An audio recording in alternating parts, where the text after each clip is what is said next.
Hello everyone. अब मैं अपनी सेकंड वीडियो स्टार्ट करने जा रही हूँ इसी टॉपिक के ऊपर जो मैंने पिछली वीडियो डाली थी, salient features of Indian constitution. अब उसका मैं सेकंड पार्ट डालने जा रही हूँ।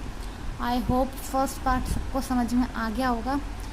अगर नहीं समझ में आया तो आप इनबॉक्स करके पूछ सकते हैं। अब मैं अपना सेकेंड पार्ट स्टार्ट करने जा रही हूँ। हमने लास्ट वीडियो में जुडिशल रिव्यू तक हमने पढ़ा था। अब हमारा अगला फीचर आता है integrated and independent of judiciary. इसमें हमें बताना है कि जो हमारी कंट्री के अंदर कोर्ट्स हैं, कोर्ट्स कैसे इस्टेब्लिश है। सबसे लोअर से अगर स्टार्ट करें तो डिस्ट्रिक्ट कोर्ट, फिर हमारा हाई कोर्ट, फिर हमारा सुप्रीम कोर्ट आता है। डिस्ट्रिक्ट कोर्ट के नीचे भी कोर्ट्स होते हैं, वो क्लासिफिकेशन हम बाद में करेंगे। पर अगर हम नेचुरल क्लासिफिकेशन देखें तो हमारा क्लासिफिकेशन ऐसे ही होता है। इस वाले साइलेंट फीचर में हमें बताना है कि जो हमारे कंट्री के अंदर कोर्ट्स का डिवीज़न हो रखा है, उसमें ये बता रखा है कि जो जुडिशरी होती है वो इंडिपेंडेंट होती है, वो किसी के भी ऊपर निर्भर नहीं होती, वो अपने अकॉर्डिंग, केस के अकॉर्डिंग जजमेंट पास कर सकती है। फिर हमें बताना है कि जुडिशरी में जहाँ की हम सुप्रीम कोर्ट की बात करते हैं, सुप्रीम कोर्ट को बोला गया है कि वो गारंटर होता है फंडामेंटल राइट्स का। वो गारंटर इसलिए होता है फंडामेंटल राइट्स का क्योंकि वो सिटीजन्स के राइट्स को प्रोटेक्ट वगैरह करके रखता है। वो गार्डन भी होता है इंडियन कॉन्स्टिट्यूशन का। और जो हमारे सुप्रीम कोर्ट, हाई कोर्ट्स वगैरह होते हैं वो इंडिपेंडेंटली काम करते हैं, उनके ऊपर किसी का भी कोई भी कंट्रोल नहीं होता। तो अब हमारा अगला फीचर आता है, ninth feature, fundamental rights. Fundamental rights वो राइट्स होते हैं जो सिटीजन्स को प्रोवाइड किए जाते हैं। सिटीजन्स को फंडामेंटल राइट्स इसलिए प्रोवाइड किए जाते हैं कि वो अपना एक सोसाइटी में रह के अच्छे से डेवलपमेंट वगैरह कर सकें।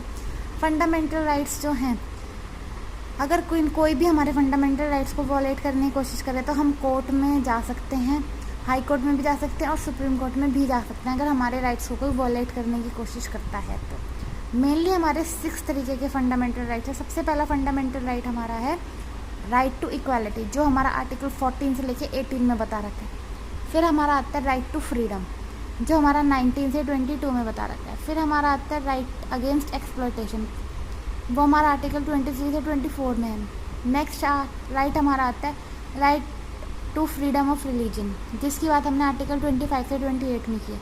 फिर हमारा कल्चरल एंड एजुकेशनल राइट्स आते हैं, जिसमें हमने बात की है 29 और 30 में। फिर हमारे आते हैं राइट टू कॉन्स्टिट्यूशनल रेमेडीज़, इनकी बात हमने की आर्टिकल 32 में। इन सारे राइट्स को मैं पर्सनली अलग अलग वीडियोज़ के थ्रू समझाऊंगी, अभी हम सिर्फ ओवरव्यू ले रहे हैं। फिर हमें ये बताना है कि जो फंडामेंटल राइट्स का प्रोविज़न है वो हमने अमेरिकन कॉन्स्टिट्यूशन से बोरो कर रखा है।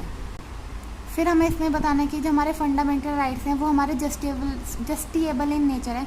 जस्टिएबल इन नेचर का मतलब होता है कि हम इनको कोर्ट में ले जाके इन्फोर्स करवा सकते हैं। अगर कोई भी हमारे फंडामेंटल राइट्स को वॉलेट करने की कोशिश करेगा तो हम कोर्ट में जा सकते हैं और वहाँ पे उस इंसान को सू कर सकते हैं जिसने हमारे फंडामेंटल राइट्स को वॉलेट करने की कोशिश की है। फिर हमारा इसमें हमें बताना है कि हमारे जो फंडामेंटल राइट्स हैं, जब भी हमारी कंट्री में इमरजेंसी लगती है उस टाइम पे हमारे फंडामेंटल राइट्स को सस्पेंड कर दिया जाता है। पर आर्टिकल 20 और 21 को तब भी सस्पेंड नहीं किया जाता, तब भी हमारे जो वो राइट्स होते हैं वो वैलिड होते हैं। अब हमारा नेक्स्ट फीचर आता है directive principles of state policy, DPSP। ये हमारे पार्ट 4 में बता रखे हैं इंडियन कॉन्स्टिट्यूशन के। इसको बहुत ही नोबल फीचर माना जाता है हमारे इंडियन कॉन्स्टिट्यूशन का।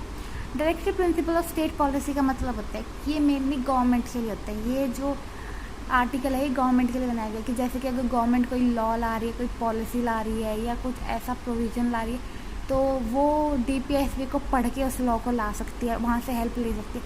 गवर्नमेंट को उसे फॉलो करे या ना करे वो कंपलसरी नहीं है, पर एक तरीके से कहा जाता है कि अगर गवर्नमेंट को भी प्रोविज़न ला रही है तो वो एक बार DPSP की हेल्प ले सकती है। फिर हमें इसमें बताना है कि हमारे जो DPSP हैं उनको 3 हिस्सों में डिवाइड कर रखा है, सोशलिस्ट, गांधीयन और लिबरल। फिर हमें बताना है कि ये जो DPSP होते हैं ये स्टेट के वेलफेयर के लिए बनाए जाते हैं। ये जस्टिएबल नहीं होते नेचर में, मतलब कि अगर गवर्नमेंट इनको ना मानने या मानने तो इसको लेके हम कोर्ट में नहीं जा सकते, मतलब कि ये सिर्फ एज अ रीडिंग के लिए हैं। अगर गवर्नमेंट इन्हें नहीं फॉलो कर रही है और फिर भी कोई लॉ बना रही है तो फिर हम उस चीज़ को लेके कोर्ट में नहीं जा सकते कि गवर्नमेंट ने फॉलो नहीं किया उसको। फिर हमें इसमें बताना है कि एक तरीके की मॉरल ऑब्लिगेशन है स्टेट के ऊपर। स्टेट मतलब गवर्नमेंट की, जैसे हमारे ऊपर होते हैं कुछ मॉरल ऑब्लिगेशन, ऐसे जो DPSP हैं वो गवर्नमेंट के ऊपर मॉरल ऑब्लिगेशन हैं कि वो उसे फॉलो करना चाह रहे हैं या नहीं करना चाह रहे। हमने DPSP का प्रोविज़न जो है आयरिश कॉन्स्टिट्यूशन से लिया है। ये हर फीचर में ये चीज़ ध्यान हमें रखनी है कि कौन सा फीचर कौन से कंट्री से लिया गया, क्योंकि ये हमारा 1 मार्क्स के लिए इम्पॉर्टेंट होता है।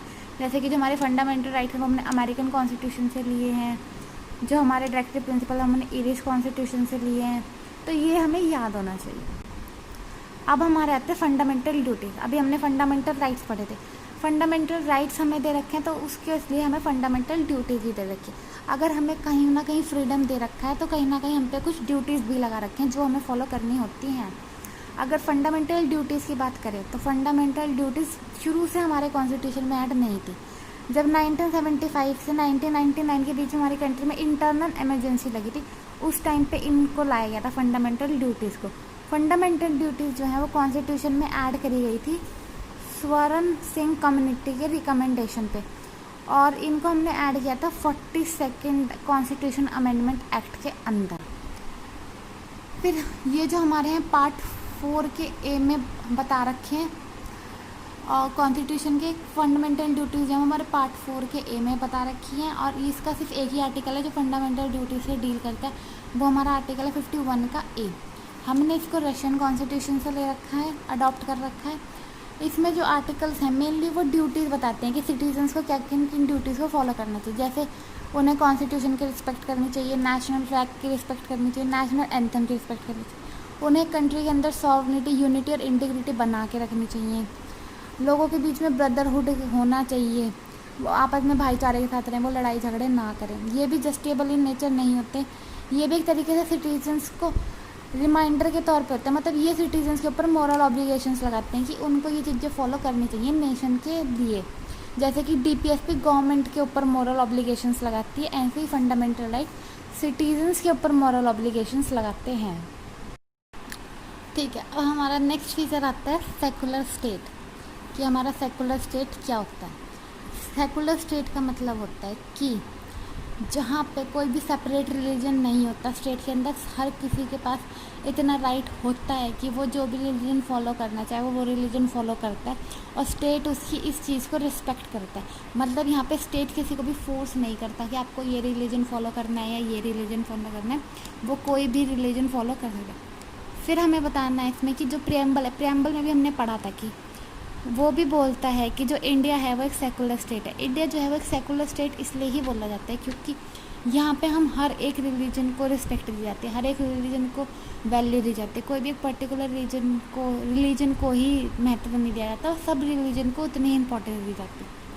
फिर हमें बताना है कि जो सेकुलर टर्म है उसे हमने ऐड किया था, उसे हमने ऐड किया था 42nd कॉन्स्टिट्यूशन अमेंडमेंट एक्ट 1976 में। तब जाके हमारे इंडियन कॉन्स्टिट्यूशन में सेकुलर वर्ड ऐड किया गया था। जो हमारे फंडामेंटल राइट्स है वो भी सिटीजन्स को इतने फ्रीडम देते हैं कि वो जो भी रिलीजन और जो भी प्रैक्टिस फॉलो करना चाहे वो फॉलो कर सकते हैं। कोई भी उन्हें फोर्स नहीं करेगा कोई भी रिलीजन फॉलो करने पे। एक इंसान का जिस रिलीजन को फॉलो करने का मन होगा वो उस रिलीजन को फॉलो कर सकता है। फिर हमारा 13th साइलेंट फीचर आता है यूनिवर्सल एडल्ट फ्रेंचाइज। ये जो कॉन्सेप्ट था यूनिवर्सल एडल्ट फ्रेंचाइज या एडल्ट सफरेज, इसमें हमें हर सिटीजन को ये राइट दिया गया था कि एक कंट्री के अंदर की अगर उनकी एज 18 ईयर्स की है तो उनके पास ये राइट है कि वो इलेक्शंस में वोट कर सकते हैं। फिर जो एक अडल्ट होता है अगर वो एलिजिबल है वोट देने के लिए तो उसके साथ किसी भी तरह का डिस्क्रिमिनेशन नहीं किया जाएगा जेंडर, कास्ट और रिलीजन के बेसिस पे। फिर हमारा प्रोविज़न बताता है कि यूनिवर्सल एडल्ट फ्रेंचाइज को 61st अमेंडमेंट में ऐड किया गया था 1988 में। 1988 से पहले क्या था, जब तक ये अमेंडमेंट नहीं आई थी वोटिंग एज जो थी तब 21 ईयर्स थी, पर इस अमेंडमेंट के आने के बाद जो वोटिंग एज थी वो 18 ईयर्स कर दी गई थी। जो हमारा आर्टिकल 326 है कॉन्स्टिट्यूशन का वो हमें गारंटी देता है कि अगर कोई भी बंदा 18 ईयर्स का हो चुका है या कोई भी मैन वुमेन अगर ये 18 ईयर्स की एज अटेन कर चुके हैं तो उनके पास ये राइट है कि वो इलेक्शन में वोट कर सकते हैं और उन्हें कोई भी नहीं रोकेगा। पर इसमें 3 डिस्क्वालिफिकेशन ही बता रखे हैं, अगर वो नॉन रेजिडेंट है, वो अनसाउंड माइंड है या उसने कोई क्राइम कर रखा है करप्शन या इलीगल प्रैक्टिसेस को लेके, तो इन 3 डिस्क्वालिफिकेशन के अंदर एक सिटीजन को राइट नहीं है वोटिंग का इलेक्शंस में। अब हमारा 14th साइलेंट फीचर आता है सिंगल सिटीजनशिप। सिटीजनशिप की बात हमने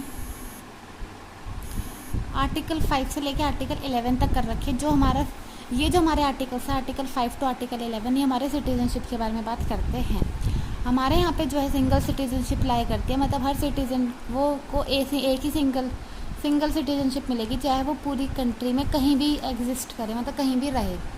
पर जो यूएस है वहाँ पे डुअल सिटीजनशिप है। जो सिटीज़न होता है उसको सिंगल सिटीजनशिप का ये फ़ायदा हो जाता है कि उसको हर जगह पॉलिटिकल और सिविल राइट्स जो हैं वो इक्वल मिलते हैं। हमारा जो सिटीजनशिप एक्ट 1955 है उसमें अभी रिसेंटली अमेंडमेंट भी हुई थी 2019 में।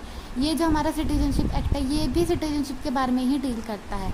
जो हमारा सिटीजनशिप है एक्ट, जो सिटीजनशिप दी जाती है वो इंडियंस को मेनली वो इस प्रिंसिपल के ऊपर दी जाती है, जूस सैनिनियस के ऊपर।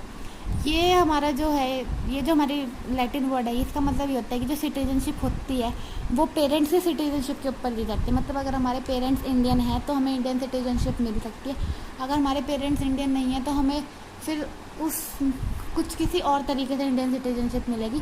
मेनली हमें ये याद रखना है कि हमारे इंडियन कॉन्स्टिट्यूशन में सिंगल सिटीजनशिप है, यहाँ पे डुअल सिटीजनशिप नहीं है। फिर हमारा अगला फीचर आता है इंडिपेंडेंट बॉडीज़।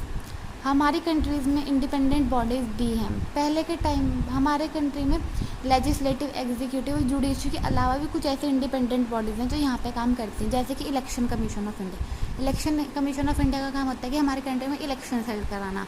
कंट्रोलर और ऑडिटर जनरल ऑफ इंडिया है। यूपीएससी है, इसका काम है कि सेंट्रल लेवल पे मतलब पूरे कंट्री के ऊपर सिविल सर्विसेज के एग्ज़ाम्स हेल्ड कराना और कैंडिडेट्स को चूज़ करना जॉब्स वगैरह के लिए, उन्हें रिक्रूट वगैरह करना। एसपीएससी हमारा है, स्टेट पब्लिक सर्विस कमीशन, ये हमारा स्टेट लेवल पे काम करता है, जैसे हमारा यूपीएससी सेंट्रल लेवल पे काम करता है। फिर हमारा आते हैं एमरजेंसी प्रोविजंस। एमरजेंसी प्रोविजंस जो होते हैं, एमरजेंसी का मतलब होता है कि एमरजेंसी जो होती है हमारी कंट्री के अंदर प्रेसिडेंट लगा सकता है, पर उन्हें एमरजेंसी लगाने के लिए हमेशा पीएम रिकमेंड करता है। अगर कंट्री के अंदर ऐसी कोई सिचुएशंस आ जाए तो फिर एक कंट्री के अंदर इमरजेंसी लगाई जा सकती है। जब भी इमरजेंसी लगाई जाती है तो स्टेट उस टाइम पे जो सेंटर होता है वो पावरफुल हो जाता है और जो स्टेट होता है वो इतना पावरफुल नहीं रहता, उसे सेंटर के अंदर रह के काम करना होता है। फिर हमारी जो इमरजेंसीज़ हैं वो 3 तरीके की होती है। पहली हमारी है नेशनल इमरजेंसी, जो हम आर्टिकल 352 में बात करते हैं। फिर हमारी आती है फाइनेंशियल इमरजेंसी। फाइनेंशियल इमरजेंसी की बात हमने आर्टिकल 360 में की है। फिर हमारी आती है स्टेट इमरजेंसी, इसकी बात हमने आर्टिकल 356 में करी है। और जो इमरजेंसी का प्रोविज़न है वो हमने जर्मनी से ले रखा है। फिर हमारी आती है 3 tyre of government. 3 tyre of government होता है जहाँ पे 3 तरह की गवर्नमेंट होती है। अगर पहले देखा जाए तो पहले हमारे कंट्री में सिर्फ 2 ही तरह की गवर्नमेंट थी, सेंटर और स्टेट गवर्नमेंट। पर जब हमारे 73rd और 74th अमेंडमेंट आए कॉन्स्टिट्यूशन में, ये अमेंडमेंट्स हमारे 1992 में आए थे। इस अमेंडमेंट के बाद हमारी कंट्री में 3 टायर गवर्नमेंट हो गई थी। 73rd अमेंडमेंट जो थी उसने हमें पंचायती राज दिया था। इस अमेंडमेंट के अंदर हमने पंचायती राज ऐड किया था पार्ट 9 में कॉन्स्टिट्यूशन का। इस शेड्यूल 11 भी इंट्रोड्यूस किया गया था इसी के अंदर। फिर हमारी जो 74th अमेंडमेंट थी उसमें हमें म्यूनसिपैलिटीज़ रिकॉग्नाइजेशन हुआ था, इनको इस्टेब्लिश किया गया था। गवर्नमेंट ने म्यूनसिपैलिटीज़ वाला पार्ट 9 के ए में रखा और इसके साथ हमने शेड्यूल 12 को भी इंट्रोड्यूस किया हमारे इंडियन कॉन्स्टिट्यूशन में। तो ये हमारे कुछ साइलेंट फीचर्स थे इंडियन कॉन्स्टिट्यूशन के। आई होप ये सबको समझ में आए होंगे। अगर फिर भी किसी को कहीं पर भी कोई प्रॉब्लम है तो आप लोग मुझे बता सकते हैं इनबॉक्स में कमेंट करके। और अब मैं अपनी नेक्स्ट वीडियो जो डालूँगी वो डालूँगी फंडामेंटल राइट्स के आर्टिकल 12 के ऊपर। So thank you. प्लीज़ अगर वीडियो पसंद आई तो लाइक, शेयर और सब्सक्राइब कर देना। Thank you.